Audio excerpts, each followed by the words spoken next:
Hi, guys. I hope that all of you are staying safe and keeping yourselves occupied. In order to start this whole cyber learning thing that's going to start on Monday, I thought I would just review with you what we were kind of in the middle of when we left. I know that we had done the restaurant skits, and some of you still hadn't presented. Don't worry about that at this point. I'm just going to excuse that grade for you. Um, we were let's see, we finished with IOPs and the verb faltar. I did put those notes and the PowerPoint in this folder so that you could review because that is all part of chapter 5B along with the restaurant vocabulary. The stem changers, yogo verbs, and prepositions are the other part of chapter 5. I did this part of the chapter early. So the good thing is you actually already have these notes, and now you'll have access to the PowerPoint.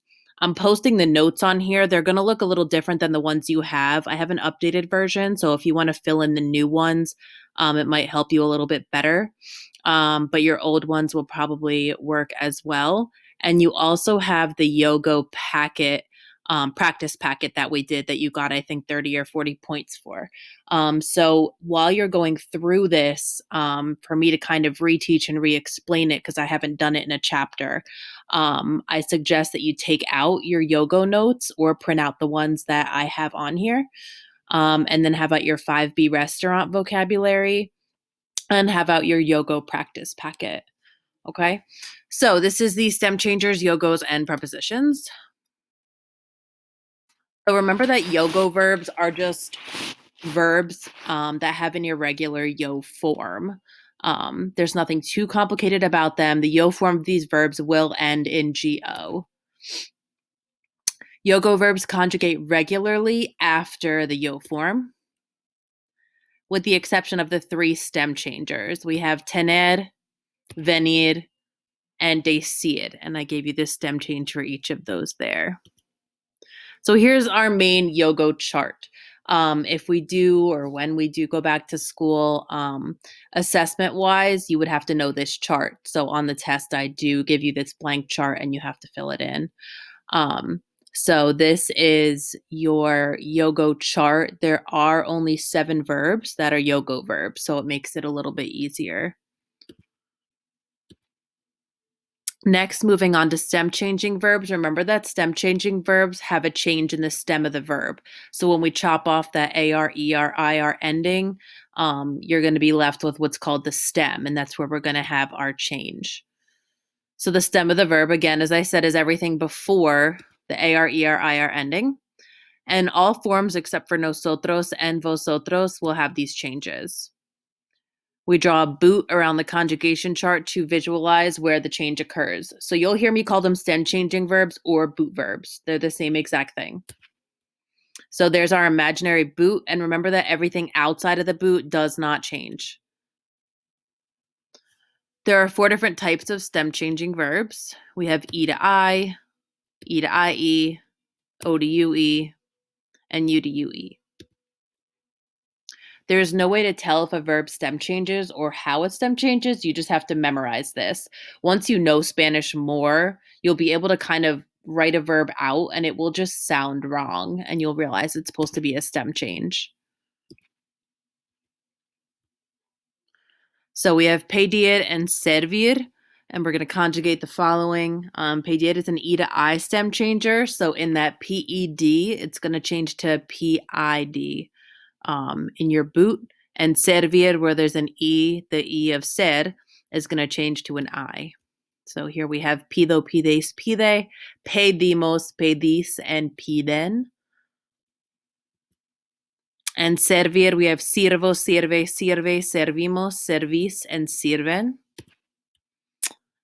Querer is an E to IE, meaning to want. We have quiero, quieres, quiere, queremos, queres, and quieren. Venir, vengo, vienes, viene, venimos, venís, and vienen. Decir, we have digo, dices, dice, decimos, decís, and dicen. And remember that there are 3 ways that the verb decir can be used. You can have a normal simple sentence, such as yo digo el cuento, I tell the story. We can use the verb decir as part of dialogue, which you'll see quotations. So, for example, the boy said, and then you would put your quotations. So, mi madre dice, ¿qué comida te gusta? Okay, my mom said, what food do you like? And then again, I would say, I said, I like spaghetti.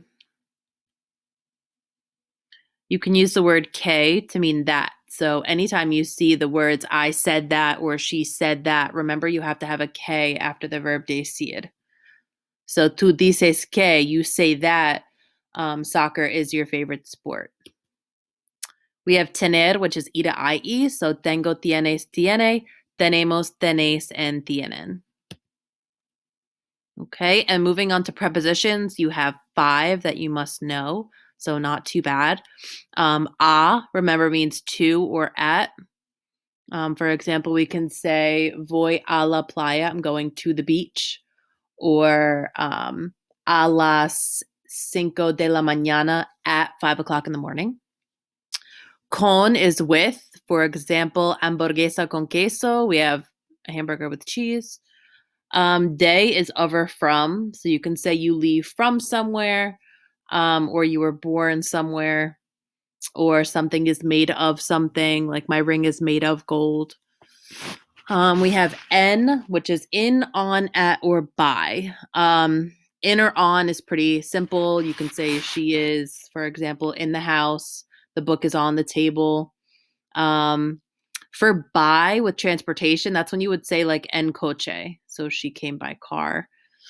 And then para is for or in order to. So remember, we use this with voy a la playa para nadar. I went to the beach in order to swim. Right, our 3 verbs of motion are ir, salir, and venir, because you either can go somewhere, leave from somewhere, or come to somewhere. And all of these will be followed by a preposition. When you're going somewhere, you typically use I'm going to the party.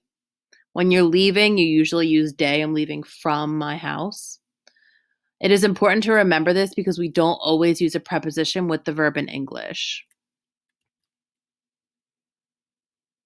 She leaves from the house. When you are coming or going to a place, you will use en, followed by your mode of transportation. So as I said before, en coche, en avión, okay, by plane, by car.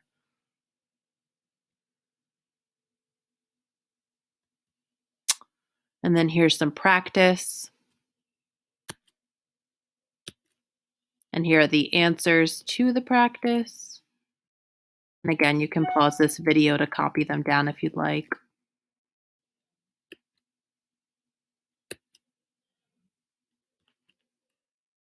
And that's all for the rest of these notes. So after you have this, you now have all the notes for Chapter 5B. So IOPs and faltar, plus these notes on stem changers, prepositions, and